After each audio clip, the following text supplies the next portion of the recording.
Hello everyone, welcome to my channel Leading Academy. Guys, in the last lecture we have dealt with what are the cognizable offenses and what are the non-cognizable offenses. Fine, and in today's lecture we're going to discuss a very important topic. A very important discussion is going to be done here in today's lecture, that is a complaint and how it is different from an FIR.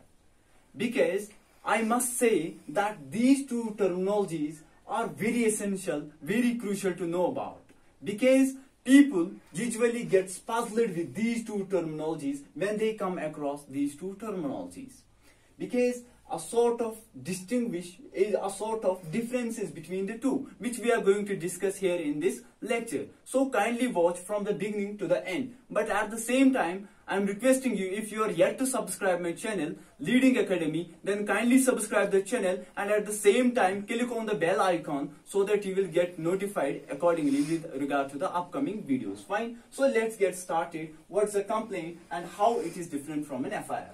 First thing is a complaint, which is defined under section 2D of the Code of Criminal Procedure 1973, which says that any allegation made to a magistrate with a view to his taking action.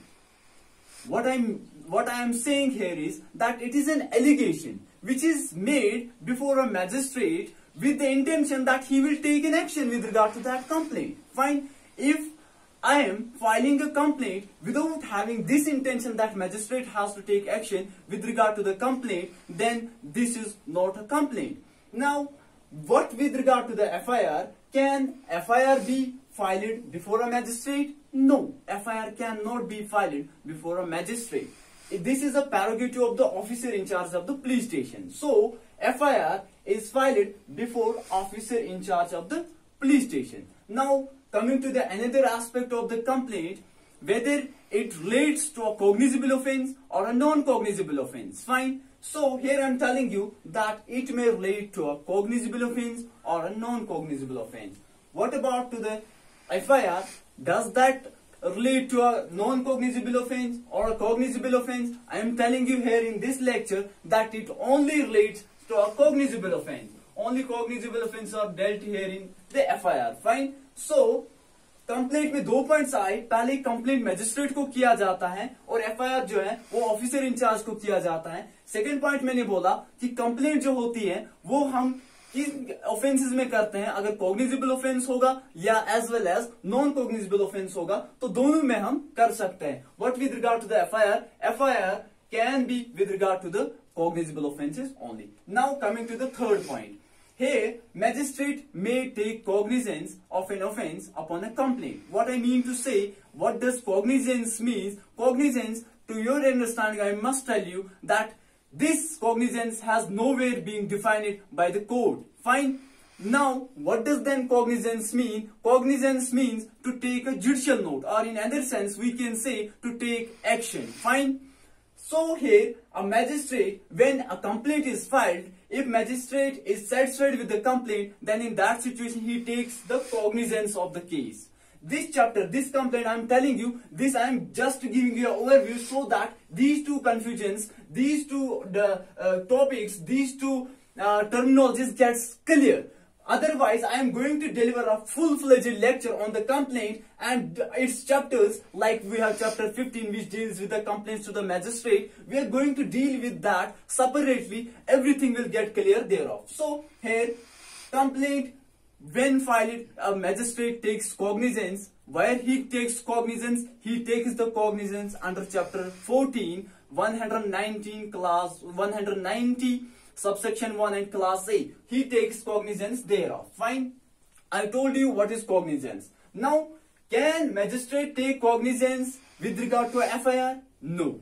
Answer is no. He cannot take cognizance when FIR is lodged. Why? Because there is a reason. When FIR is lodged, then what follows? Investigation follows, not cognizance. Investigation is to be done by the police officers. That is why the magistrate cannot take the cognizance of an FIR. Fine. Now coming to the fourth point, a complaint when filed, it has to be lodged undergoing oath. What I mean to say, जब हम complaint file करते हैं, दायर करते हैं court में, तो हम under oath होते हैं. हम एक एफिडेविट भी उसके साथ रखते हैं, दैट मीन्स अगर हम फिर कल को कुछ गलत कहते हैं तो हमारे खिलाफ आईपीसी के अंडर एक्शन होगी. Fine. So with regard to the FIR, so I am telling you FIR, this complaint when is to be lodged, a person is going under an oath. What regard to the FIR, क्या इसमें भी उसको oath लेना है? यहाँ पे जो informant होता है, the person who is giving the information to a police official or any other person, he is not being administered oath. Fine. उसको कोई ओथ नहीं लिया जाता, वो कोई ओथ नहीं रखता है. Fine. Now coming to the fifth point. अब क्वेश्चन अराइज होता है, can complaint be dismissed? Yes. Of course, complaint can be dismissed if magistrate is of the opinion that there is no ground, there is no sufficient ground. Then in that situation, magistrate can even dismiss the complaint. Where can he dismiss the complaint? That is given under 203 of the Criminal Procedure Code, which we are going to deal accordingly in the separate lecture. Fine. Now, what with regard to the FIR? Can that be rejected? No, that cannot be rejected by an officer in charge of the police station. This is fifth point. Now coming to the sixth point. Is there any sort of format which is given how you have to file a complaint? No, no specific format has been given with regard to a complaint. But with regard to FIR, filing of an FIR, there is a given procedure prescribed by a law how you have to register an FIR. So this is a sixth point. With regard to a seventh point, a very important point that may arise in your mind. This is who can lodge an FIR. Question arise. Sorry, who can lodge a complaint? Complaint कौन कर सकता है? किसको locus है यहाँ पे? That is to be seen. Fine. So पहला जो view था वो ये था कि only the aggrieved person can file a complaint. This was a prior view. But after coming the judgment, Supreme Court judgment, A.R. Antole versus R.S. Naik, 1985 Supreme Court. ये judgment क्या कहता है? इस जजमेंट के आने के बाद कॉन्सेप्ट पूरा क्लियर हो गया. जो पहले कॉन्सेप्ट था कि सिर्फ एग्रीविट कर सकता है, इसको रिलैक्स किया गया. इसके बाद बोला गया कि कोई भी बंदा who is well acquainted with the factual aspects and the circumstances of the case can file a complaint. Fine. This is what has been dealt under this judgment. Even it has been said into this judgment that the locus standi. Locus standi means who may lodge, who can have a redressal before a court. Fine. So locus standi in criminal law is an alien concept. Fine. This has been held in this A.R. Antole case. But there is an exception. Exception is still there. What that exception is saying, that if a complaint is, if an offense has been, if a case is related to a defamation case or a marriage case, then only the aggrieved person can file a complaint. Let's take an example. Example is a person A. इसने B को defame कर रहा है, तो it is only the B who can file a complaint before a court, not C, even if he is well acquainted with the facts of the case. So only a person who is aggrieved of the defamation can file a case. Similarly, likewise in the marriage. Fine. What with regard to the FIR? FIR may be same है.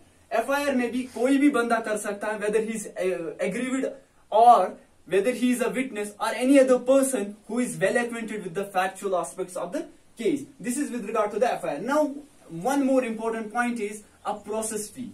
Do you have to pay a fee when you are filing a complaint before a court? Yes, you have to file a process fee, that is called a process fee, which you have to give before a court, which you have to submit before a court, but only in non-cognizable offences. Mind this thing, remember this thing, this is process fee is only with regard to non-cognizable offences. With regard to cognizable offences, there is no requirement that you have to pay the process fees. And one more point, if you are not paying the process fee, then in that situation, इस ground पे भी आपकी जो complaint है dismiss हो सकती है. No doubt there is a remedy available that you can come up with another complaint, but you have to pay what the requisite process fee.